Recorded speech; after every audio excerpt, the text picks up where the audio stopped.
My name is Gunnel Kjell Swärd and I have the great privilege to meet Harald zur Hausen from Heidelberg, beautiful town near Frankfurt in Germany. And now we're at the Karolinska. And you already done some work this morning. At 9 o'clock you held your initial remarks on the groundbreaking cancer research. Because you're active today. You won the Nobel Prize a decade ago, but today you're interesting research. It's true. I reported today on some studies which we are doing, in particular during the past 10 years, and basically directly following the ceremony here in Stockholm 10 years ago. Yeah. And it's turned out to be an interesting period. So even of some hard work, and even at my tender age of 82 years, Yeah. I still have the opportunity to do something which we believe could be useful. And you have to live until 164 at least, because you have so many interesting fields that are being discovered right now. Well, if I would have to live until 164, yes, I probably would move directly into other completely different fields than I do at the moment. And you have had the courage to change fields during your lifespan a few times. Yes, I changed fields a few times, but not in a very dramatic way, because I was always extremely interested into the potential role of infectious agents in human cancer in particular. And I worked on different groups of agents, and indeed, during this period of time, I changed several times the fields. And after, let's say, a certain period of time, we felt that the work was reasonably successful and that we probably couldn't contribute very much more than we did so far. And that was a good reason to change the field.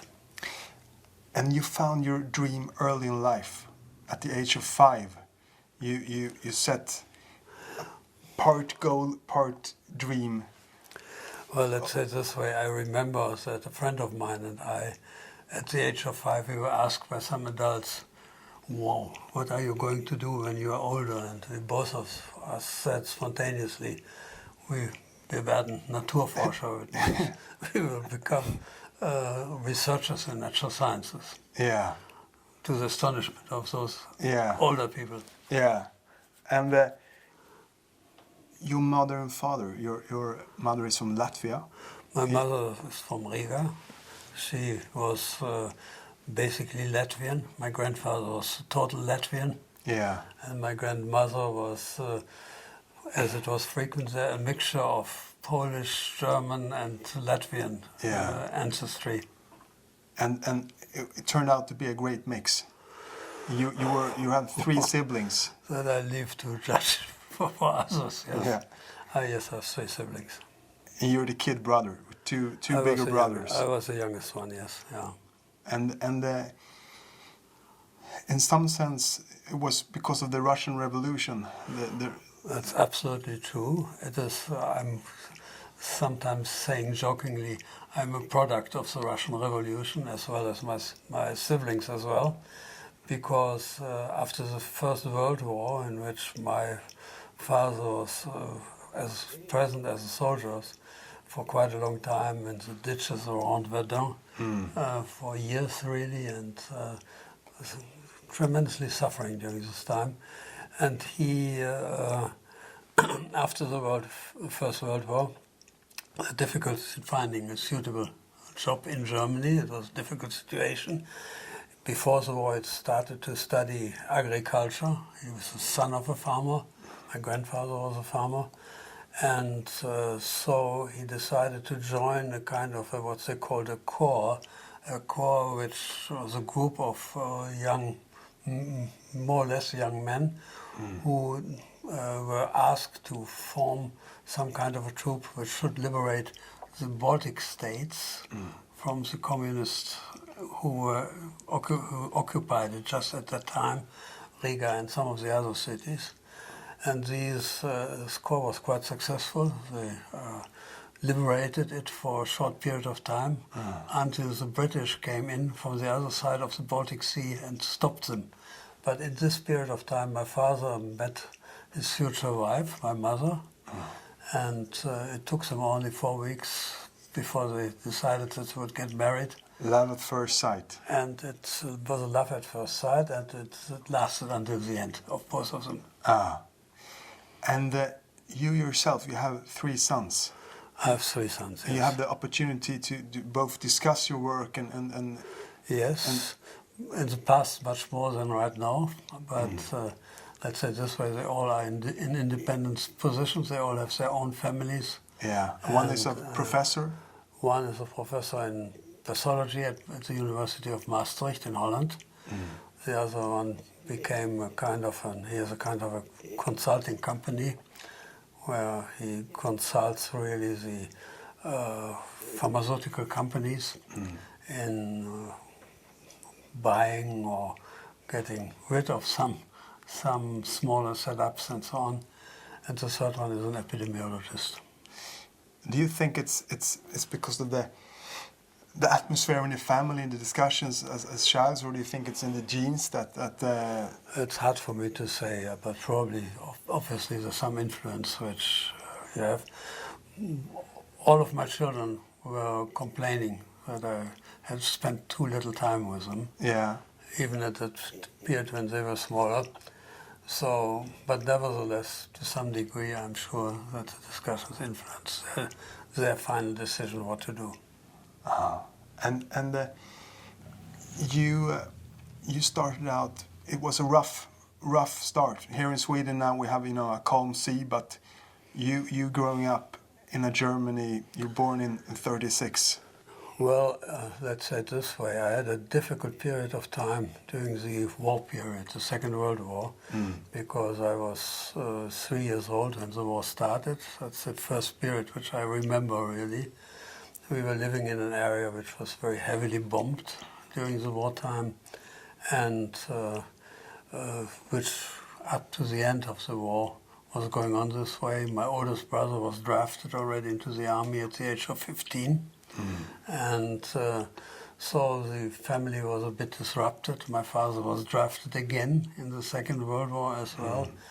He survived the war, for him, luckily, because he suffered from a heart attack in Russia at that stage. And since he was an officer in the German army, there was the attack on Hitler in 1944.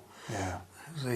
There was a big distrust in the officers of the army, and he was dismissed from the army due to the official statement that due to the heart attack, he couldn't do it anymore. So he survived it, but the first heart attack in history that saved a life, perhaps. It saved a life, yes, yeah, his life, indeed. And you weren't able to go to school for a year. Well, I went to school in 1942 at the age of 6, and it took only about a little bit less than 1 year, and then the schools were closed due to the bombing raids which took place. And until 45, I had, with an interval of about 3 months or so, I didn't have any school at all, which of course was disastrous for the kids.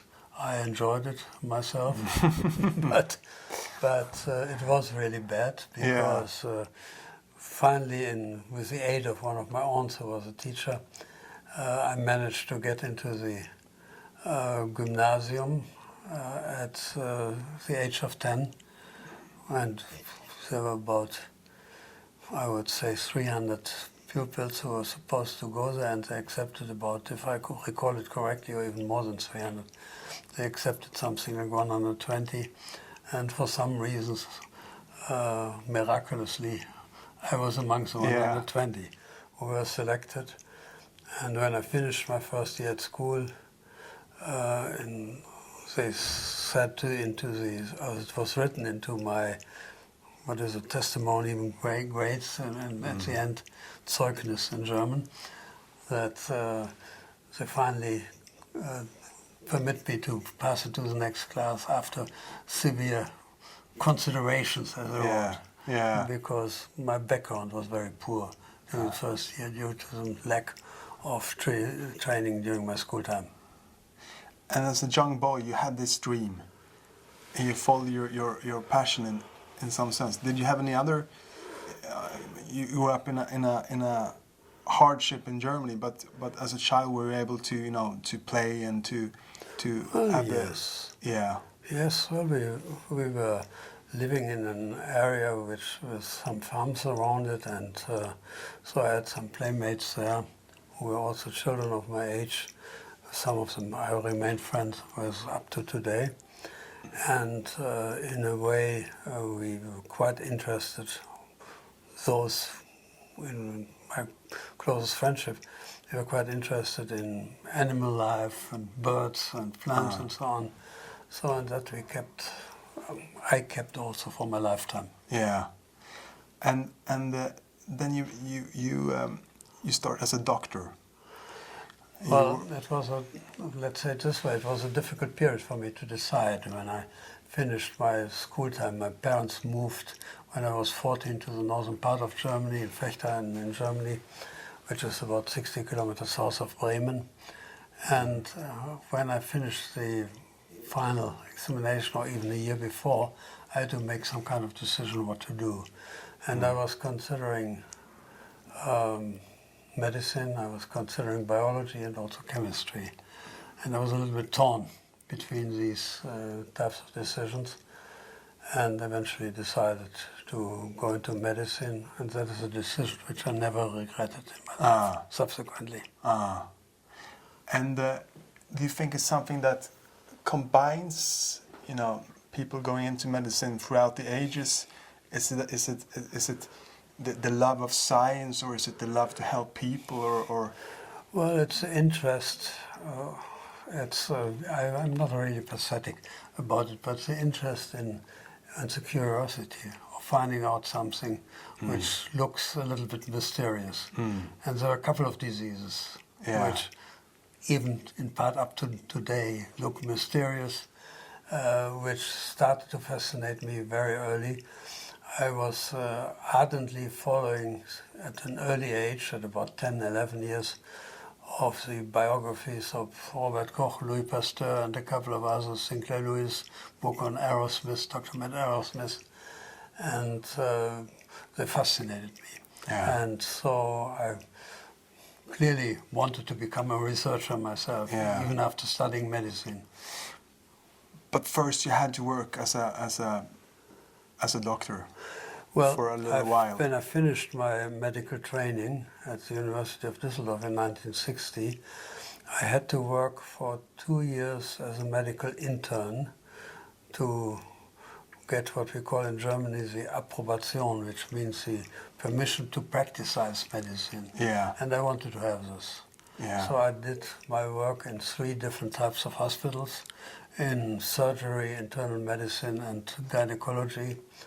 Which was quite interesting. I didn't select, at least in the first 2 stations, I didn't select the top places for this type of training, but it was quite interesting nevertheless. And because I wanted to go into research anyway, I was so much interested to get into high quality clinical training. But in the end it turned out to be quite interesting.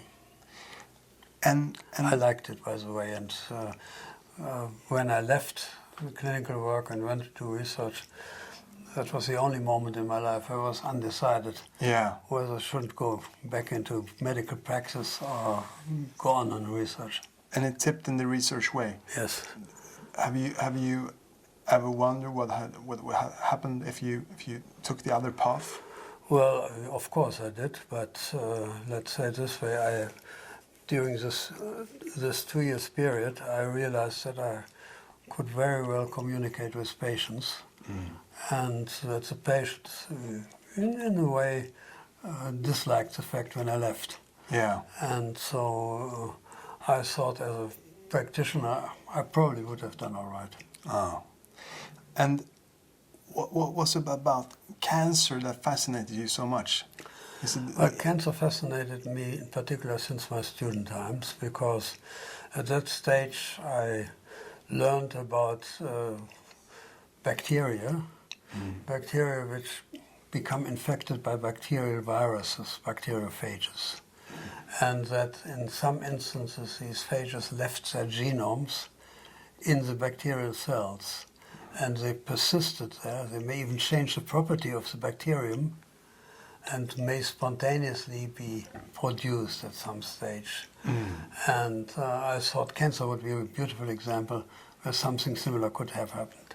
At that stage it was known that some cancers in animals were due to infections, particularly in rabbits, to some degree in mice, and also in some frogs, and so on. So I thought that's a beautiful model for studying human cancer, assuming that they may contain genes of some infectious agents, and that these genes might be responsible for cancer development. And this idea never left me completely until today. Yeah. Also, we found out that this is not always the case. Yeah. And your discovery of the human papilloma virus causing cerebral cancer, it's hard to calculate how many lives in the end that it saved because of the vaccine that came 3 decades later. Well, fortunately, I'm happy that this vaccine is now available and that it is being used worldwide. I mean, the vaccine was produced by companies in the end and not by us. But basically, the vaccine is based on the isolates which we created initially or which we isolated initially. And also 4 types which we found, the human papilloma virus, or HPV as it is called, 6, 11, 16 and 18, they were all established in our laboratory. And I mean, some people they develop weapons of mass destruction, but you research and your development led up to saving countless lives, women all over the world. It turned out to probably to be helpful for saving human lives, but let's be frank. I mean, the initial intention was a curiosity to see what causes this type of disease. I mean, we were dreaming a little bit of it, that it could save lives later on, and we were hoping for it, but this was not the driving force in the very early phase. We just wanted to know what is behind the whole story. Yeah. It was known since 1846 that sexual contacts seemed to play a role in the development of cancer of the cervix, and there had been a number of attempts in the subsequent decades to find out which agents could play this type of role, but none of them turned out to could be substantiated. So has this cancer been around for all time? For almost forever, for as long as humanity exists. And because of you, now it's finito. It's stopped in some sense. It's not finito. No, it's not finito. It's up to today. It's not finito because there are still too many cancer cases arising which are due to these types of infection. Yeah, people are not getting the vaccines. Because, in fact, people do not get the vaccine, in particular not early enough, the vaccine prior to the onset of sexual activity. And that is important. And if we vaccinate all people, will it then vaporize like polio, or will it? Do every generation have to be vaccinated in the future? You see, the vaccination here is a touchy problem because you have to vaccinate young girls and boys at age groups between 8 and 12 or 13 years, in general, prior to the onset of sexual activity. And there are quite a number of societies globally which are very anxious, for instance, the mothers to discuss with their teenage girls sexually transmitted diseases which may later on lead to cancer and the diseases. There's even a greater reluctance to vaccinate boys because boys, of course, do not get cervical cancer, but there are other cancers which occur more frequently which are due to the same agents. For instance, cancer of the oropharynx, cancer of the anal canal, and so on, which occur in boys even more frequently than in females, in males later on, more frequently than in females, and genital warts, viruses which we also discovered and found. My wife, for instance, was particularly engaged also in the discovery of HPV-6, the main genital wart virus. These agents produce very nasty infections, which recur very frequently even after surgical removal. And so that is an important problem too. What is still not being visualized in many societies which are willing to vaccinate girls but not willing to vaccinate boys, that the vaccination of boys is at least as important as vaccinating girls, because first of all, males later on are the main transmitters of the virus. And in most societies globally, the males, let's say in the age group between 15 and 40, have commonly more sexual partners than girls of the same age group. And so they're really transmitting the virus quite effectively, the boys, the males later on. So that's something which is sometimes difficult to get into the heads of the health officials, that there's a great importance of vaccinate both genders. So it's a political question now in some sense. It's a political one. It's certainly, as far as health politics are concerned, an extremely important one. And I think still, if you see, for instance, that some countries didn't start yet, some big countries even didn't start yet with vaccination programs along those lines, that's something which one can really, which can really disappoint one quite extensively. And today it's a big debate about vaccination. It's some parents don't vaccinate their kids. Well, it has been for quite some time. I mean, in many countries, for several reasons, part of them religious reasons, some of them due to the customs of the respective populations, vaccination is considered with some kind of suspicion. Some, of course, create usually only very low degree of side effects. The papilloma virus vaccination, for instance, just some reddishness at the vaccination site, and occasionally for the first day a little bit of fever, elevated temperatures, but otherwise it's a harmless vaccination. But what is happening right now is that a couple of children are not vaccinated, for instance, against measles, and the polio virus is a scandal, really, because we had in Germany now a couple of small epidemics of measles infection because children were not vaccinated.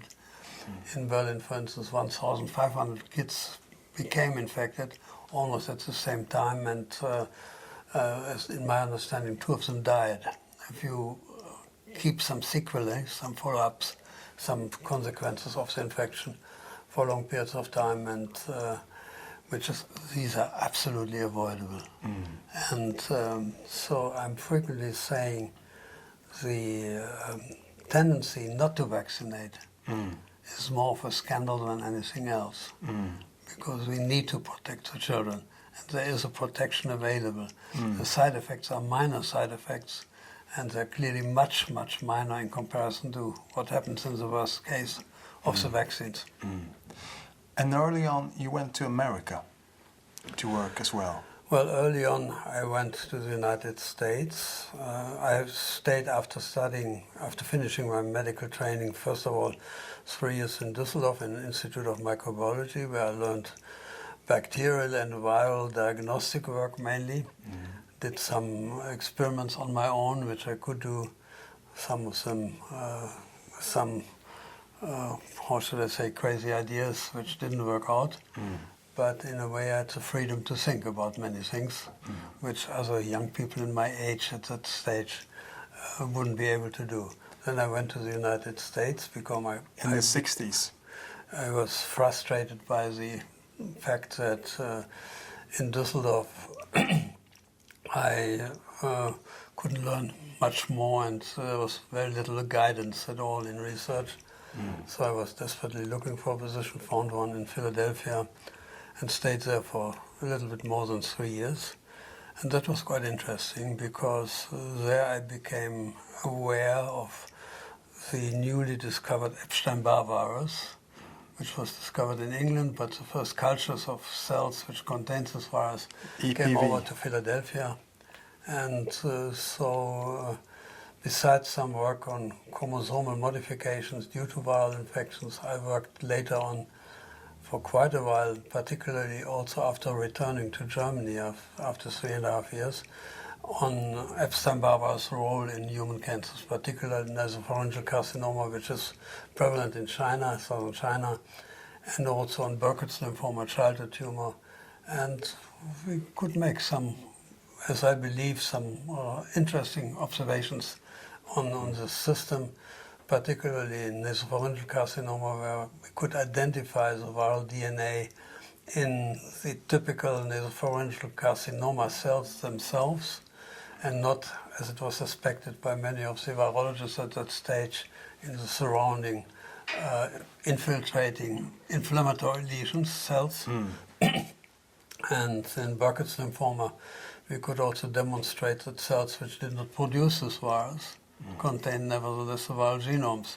So in a latent form, similar to the bacteria which harbored bacterial virus genomes. So in a way, to some degree, I felt it confirmed my previous speculations along those lines, and it was a really good start for working in tumor virology. Yeah, and the research culture in America compared to Europe, how did you find it? Well, first of all, the heads of the department which I worked, they came from Germany initially. So the culture was, I wouldn't say drastically different in a way, but a very charming atmosphere on the whole. And I think I had a lot of freedom to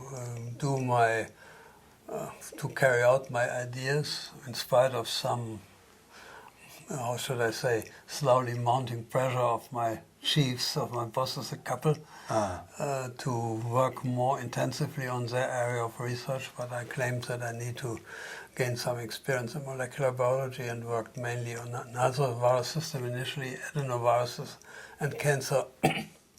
And we made a number of contributions which I could publish relatively early.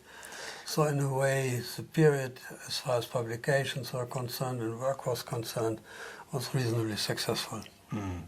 And your wife went to seminary some time ago and listened to a man who were researching about the same things that you already have. No. That was I was married not to my present wife at that stage. Yeah, but so my wife at that time, she was not a scientist. No, but in the 60s you did groundbreaking research that later on.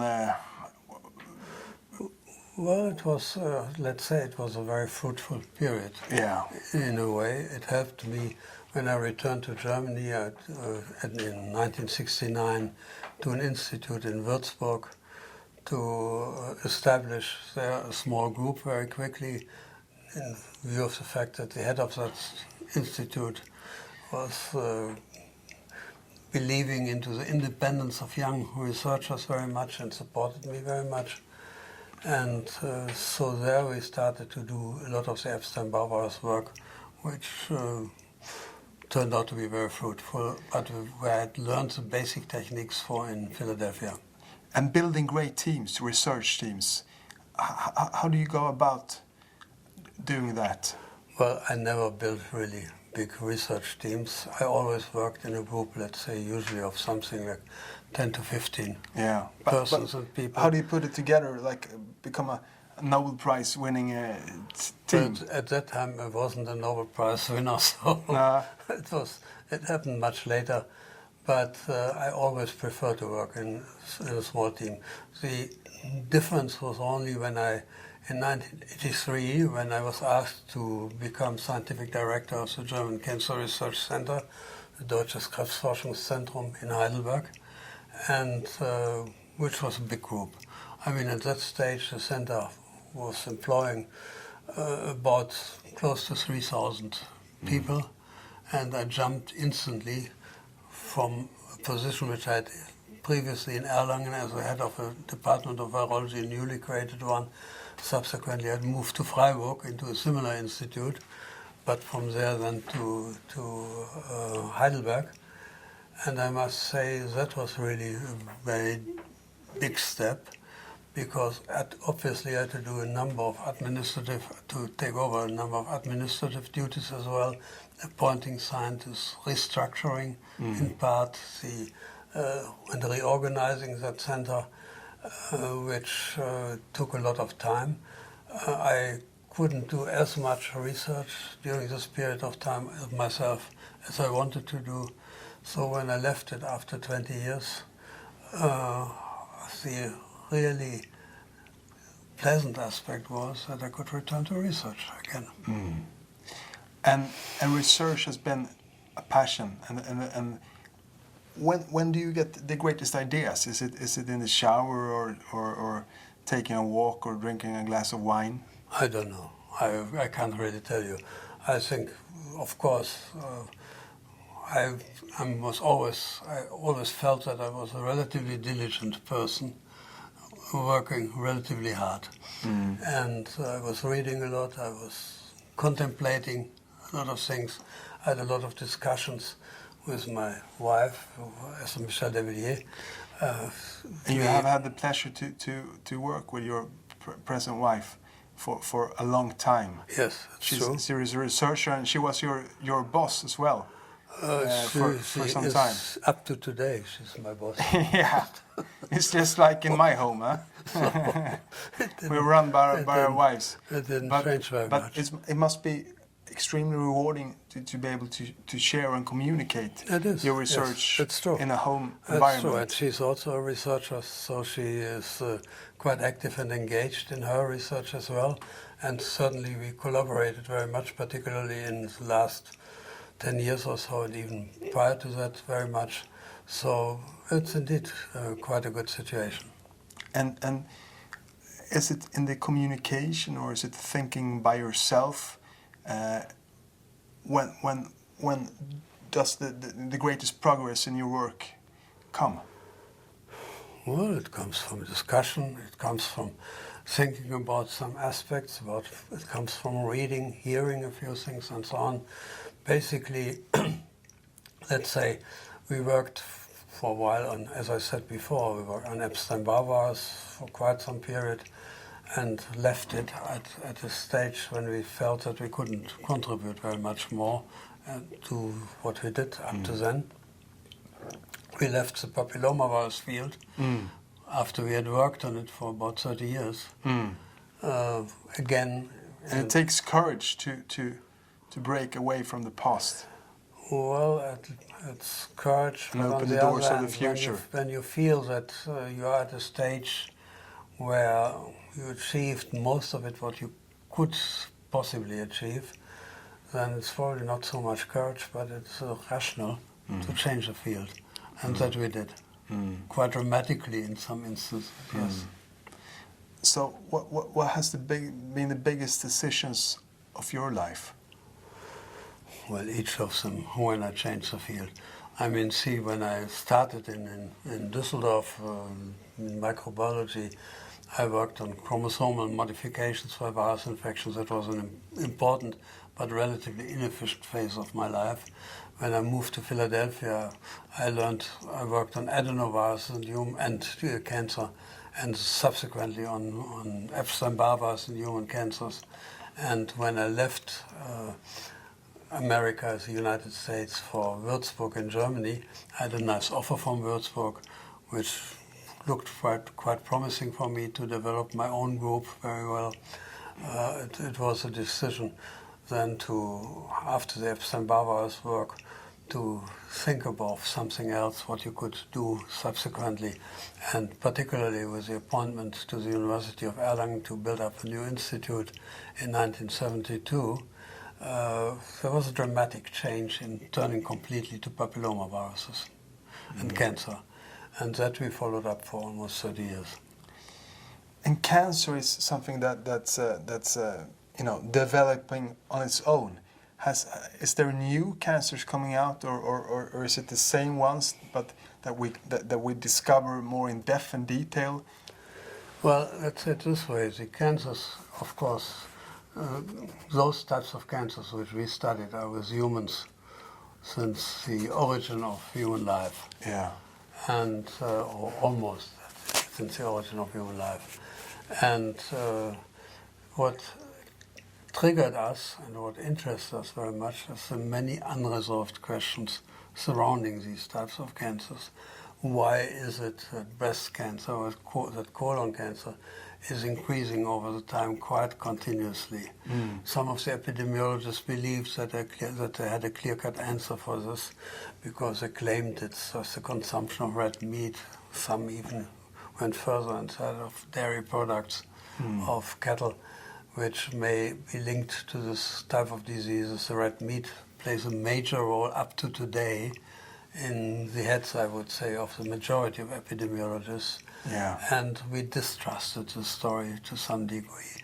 We distrusted it because the reasoning for assuming this was that it's known since studies conducted initially in Japan in 1978, 60, 79 by Sugimura and his co-workers showed that broiling, barbecuing or roasting meat creates some chemical compounds which, if you provide them in larger doses to mice, rodents, they produce tumors or induce tumors in these animals.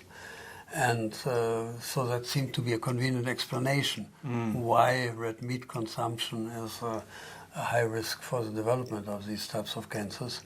But there were some aspects which were quite disturbing. For instance, Mongolia had the lowest rate, one of the lowest rates of colon cancer and even a low rate of breast cancer. And yet there's a population which has very high consumption of red meat, roasted, barbecued, and air-dried. Some, at least the air-dried raw meat is probably best preservation method for infectious agents. So we speculated there might be infectious agents behind the whole story. And that triggered our investigations, which we did subsequently, particularly also after my own retirement and after Michelle, my wife, also had worked previously on some agents which seem to have some characteristics in which we found in humans, which might link them to malignant disease, which we unfortunately have not been able to prove. But then we turned to cattle and to analyze bovine materials more accurately. And that turns out to be quite fruitful because we came up with a number of specific genomes found in the serum of cattle, of our dairy cattle, which of course pointed to the fact that if something is in the serum, it's also in red meat. And secondly, we found it also in a number of dairy products, milk, pasteurized milk, yogurt, and also creme fraiche. And they looked quite intriguing. We tested them in whether they are infectious for human cells. And indeed, after putting the DNA into human cells, we could see that they're actively transcribed, which means they're genetically active, and they're also translated into specific proteins, which clearly indicated that they might be infectious. The interesting problem which arose quickly was that most of them have some relationship to some plasmids in bacteria. Plasmids are so-called free-floating small genomes in bacteria, not integrated into the chromosome of the bacteria. And that people who must have observed this prior to us discarded all these types of observations, assuming that these are contaminations of the material by bacterial contamination.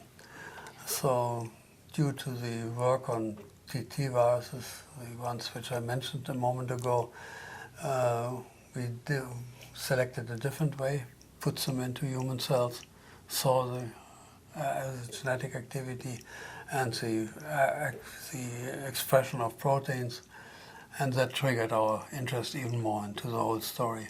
So let's say, to make a long story short, up to today we can demonstrate some of their products in at least two types of specific human tumors, widespread human tumors. These are colon cancers and also breast cancers. But the amazing aspect and unexpected aspect of this whole studies were that they are not directly in the tumor cells, but only in the adjacent tissue of tumor cells, which we didn't suspect in the early phase, but which turned out to be quite interesting because they obviously induce inflammatory reactions around those cells which later on become tumor cells. And these inflammatory reactions lead to mutagens, reactive oxygen species, which we can demonstrate now, which are probably the triggers for something happening in the cells which later convert into cancer cells in view of the fact that they're mutagenic, they induce a number of genetic modifications, which in cells which proliferate rapidly are much more readily fixed than in non-proliferating cells, where we see the inflammatory lesions. And so in a way, it came to a rather remarkably interesting result that we can find those types of agents now not in the tumor, but besides the tumor. And this is your current research? That's the very current research. And there's increasing evidence that they play a kind of causative role in the whole story. And you see differences between what kind of meat you eat? Well, at this moment, we studied only in cattle materials, in dairy cattle materials. We wanted to desperately to study specimen from other types of cattle as well, different species of cattle, yaks, water buffaloes, bisons, and also some exotic other type of cattle. But the problem is in Germany it's very difficult to import such kinds of materials because there's a big fear of introducing foot and mouth disease, a disastrous disease for livestock to the country, and so we failed really to get the permission to do this. And for young people today who want to become doctors and researchers, what's the three best pieces of advice you can give them? Well, I'm frequently asked this question. It's not easy to answer it for me, but let's say it this way, I would say you have to show a certain degree of diligence, you have to be quite actively interested into specific types of problems which represent unresolved problems, and secondly, to work hard on them and to not to believe in some of the existing dogmas, which you find in medicine, you find in natural sciences, and many other fields, of course, of science as well. I think we call it, in German we call it Querdenken, which means transverse type of thinking. Connect and synthesize different fields or different types of observations with each other, which may on the first glance not look to be related at